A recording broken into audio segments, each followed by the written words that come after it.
শিবির করতে বুকের পাট্টা লাগে, জামাত করলে বুকে সাহস লাগে।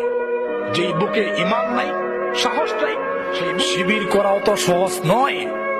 সেদিন এক মাহফিল থেকে আমি আসতেছি, আলোচনার পরে কিছু লোক বলতেছে এই যে শিবিরের বক্তা।